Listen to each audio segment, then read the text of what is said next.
తాడేపల్లిలో వైఎస్ఆర్సీపీ ముఖ్య నేతలతో వైఎస్ జగన్ భేటీ. సుప్రీంకోర్టు తీర్పుపై పార్టీ నేతలతో చర్చ. బొత్స, కన్నబాబు సహా పలువురు నాయకుల హాజరు. లడ్డూ కేసు విచారణకు సీబీఐ డైరెక్టర్ ఆధ్వర్యంలో 5 సభ్యులతో స్వతంత్ర దర్యాప్తు సంస్థ. సభ్యులుగా సీబీఐ నుంచి 2, ఏపీ ప్రభుత్వం నుంచి 2, ఫుడ్ సేఫ్టీ అథారిటీ నుంచి 1. కల్తీ నెయ్యి వ్యవహారంపై చంద్రబాబుకు సుప్రీంకోర్టులో మరోసారి ఎదురుదెబ్బ. దర్యాప్తు కోసం ఏపీ ప్రభుత్వం నియమించిన సిట్ రద్దు. సుప్రీంకోర్టులో వైవి సుబ్బారెడ్డి తరఫున కపిల్ సిబల్ వాదనలు. ఎన్డీడీబీ ఆధారంగా నెయ్యిలో ఉన్నది వెజిటబుల్ ఫ్యాట్, యానిమల్ ఫ్యాట్ కాదన్న కపిల్ సిబల్. సిట్ ఏర్పాటు చేస్తే చంద్రబాబు మాటలే వస్తాయన్న పిటిషనర్లు. ఎలాంటి వాస్తవాలు బయటకు రావని వాదన. రాష్ట్ర ప్రభుత్వ సిట్ విచారణ వద్దన్న పిటిషనర్లు. లడ్డూపై చంద్రబాబు వ్యాఖ్యల్ని ఖండించిన చింతామోహన్. చంద్రబాబు చూపించిన రిపోర్టులు తప్పని మండిపాటు. లడ్డూలో జంతువుల కొవ్వు కలవలేదని వ్యాఖ్య.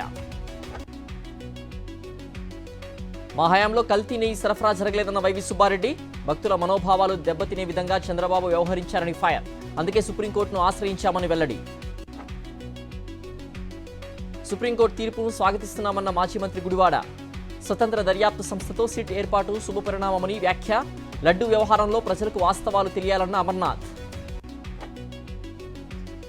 స్వతంత్ర దర్యాప్తును స్వాగతిస్తున్నామన్న భూమన కరుణాకర్ రెడ్డి. మా హయాంలో ఎలాంటి తప్పు జరగలేదని వ్యాఖ్య. దురుద్దేశ ఆలోచనలతో మాపై నిందలు వేశారని ఆగ్రహం. బాబు 100 రోజుల పాలన వైఫల్యాన్ని కవర్ చేయడానికి లడ్డూ రాజకీయం. సుప్రీంకోర్టు కోట్లాది మంది హిందువుల మనోభావాలు నిలబెట్టింది. ముఖ్యమంత్రి రాజకీయ క్రీడలకు ఇది చెంపపెట్టు అన్న కుట్టు. సుప్రీంకోర్టు తీర్పు చంద్రబాబుకు చెంపపెట్టు అన్న కాకాని. రాష్ట్ర ప్రభుత్వ సిట్తో వాస్తవాలు బయటకు రావు. భక్తులకు చంద్రబాబు క్షమాపణ చెప్పాలని డిమాండ్.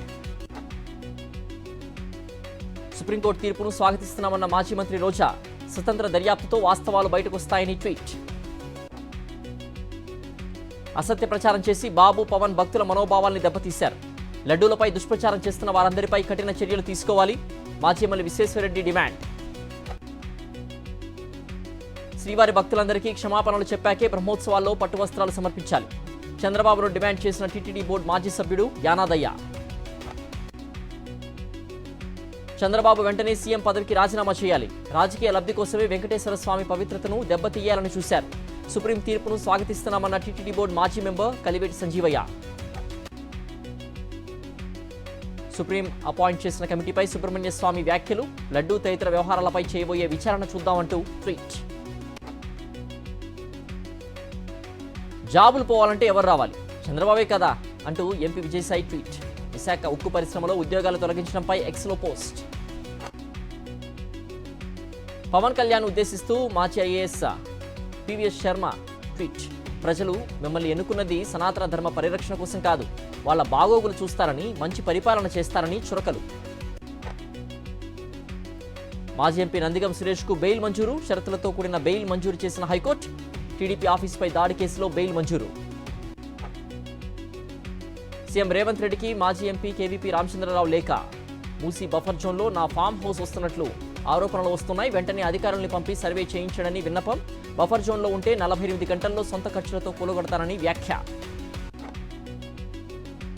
తిరుమల శ్రీవారి వార్షిక బ్రహ్మోత్సవాలకు ముందు అపశృతి. విరిగిపోయిన ధ్వజస్తంభంపై ఉండే ఇనుప కుక్కి.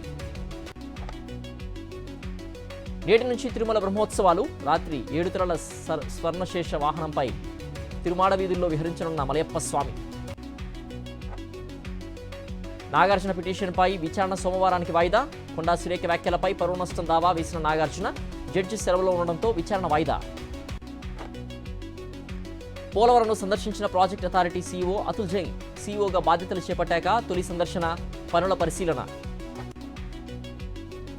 శ్రీశైలం జలాశయానికి కొనసాగుతున్న వరద ప్రవాహం. Inflow 1,11,338, outflow 36,163 క్యూసెక్కులు. ఎడమగట్టు జల విద్యుత్ కేంద్రంలో కొనసాగుతున్న విద్యుత్ ఉత్పత్తి. తెలంగాణ పబ్లిక్ సర్వీస్ కమిషన్ ముందు పోస్టర్ల కలకలం. కమిషన్ ఆఫీస్ గోడలు, గేట్లకు వెలిసిన గ్రూప్ 1 పోస్టర్లు. 150 ప్రశ్నలు తయారు చేయలేని టీజీపీఎస్సీ ఎందుకంటూ పోస్టర్లు. జనగామ ఏబీవీ కాలేజ్ హాస్టల్లో ఫుడ్ పాయిజన్. 15 మంది ఇంటర్ విద్యార్థులకు అస్వస్థత. ఆర్ఎంపీతో రహస్యంగా హాస్టల్లో చికిత్స. విశాఖలో ఆరోగ్యశ్రీ పేరుతో మోసం. డబ్బు కాజేస్తున్న సైబర్ ముఠా అరెస్ట్. ఢిల్లీ, మధ్యప్రదేశ్ కేంద్రంగా సైబర్ మోసాలు.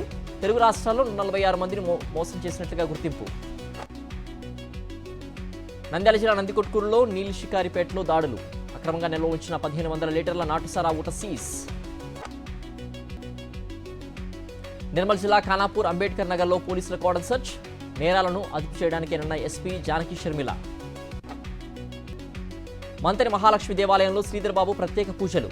శరన్నవరాత్రుల సందర్భంగా అమ్మవారిని దర్శించుకున్న మంత్రి.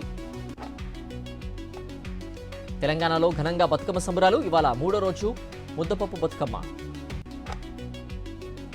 అమలాపురం శ్రీ వాసవి కన్యకా పరమేశ్వరి ఆలయంలో శరన్నవరాత్రి ఉత్సవాలు.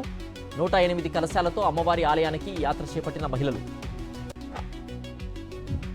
వరంగల్ శ్రీ భద్రకాళి అమ్మవారి ఆలయంలో శరన్నవరాత్రి మహోత్సవాలు. 2వ రోజు అన్నపూర్ణదేవిగా దర్శనమిస్తున్న భద్రకాళి అమ్మవారు. ఏడుపాయల దుర్గాభవాని ఆలయంలో దేవి శరన్నవరాత్రి ఉత్సవాలు. 2వ రోజు గాయత్రీదేవి అలంకారంలో దర్శనమిస్తున్న వనదుర్గామాత.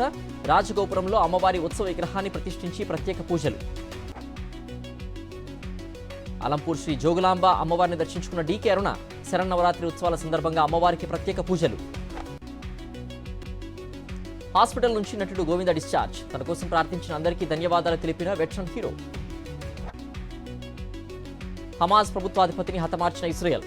రావి ముస్తాహా చనిపోయినట్లు ఐడిఎఫ్ ప్రకటన. 3 నెలల క్రితం గాజాపై నిర్వహించిన ఎయిర్ స్ట్రైక్స్ లో రావి హతం. బీరూట్లో ఇజ్రాయెల్ వరుస దాడులు. నస్రల్లా వారసుడే లక్ష్యంగా విరుచుకుపడ్డ క్షిపణులు. బ్యాంక్ ఆఫ్ అమెరికాలో తీవ్ర సాంకేతిక లోపం. ఖాతాల్లో బ్యాలెన్స్ జీరో. గగ్గోలు పెట్టిన కస్టమర్స్. మహిళల టీ20 ప్రపంచ కప్లో నేడు కివీస్తో భారత్ మ్యాచ్. దుబాయ్ వేదికగా రాత్రి 7:30 మ్యాచ్ ప్రారంభం. ఇరాన్ ఇజ్రాయెల్ మధ్య ఘర్షణ నేపథ్యంలో అప్రమత్తంగా మార్కెట్ సూచీలు. ఫ్లాట్గా ప్రారంభమై నష్టాల్లోకి చేరుకున్న సూచీలు. సెన్సెక్స్ 82,122, నిఫ్టీ 25,185 పాయింట్ల వద్ద ట్రేడ్.